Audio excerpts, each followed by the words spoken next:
हो गया काम। এই তুই যে বললি বিজনেস করে, এই জায়গায় আবার কিসের অফিস? আমার যেন বিষয়টা কেমন লাগছে। তোর আবার সবকিছুতে সন্দেহ। চল তো।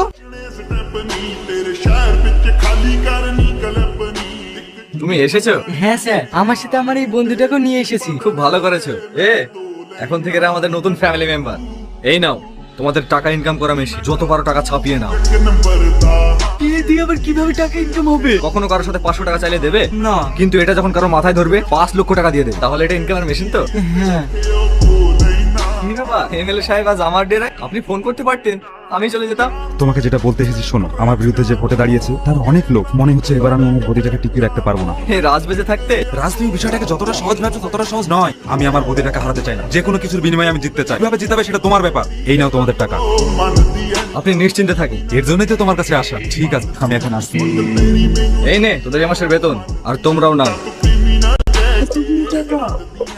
এখানে কাজ করলে আরো অনেক টাকা পাবে, শুধু টাকা। ঠিক আছে, এখন যাও।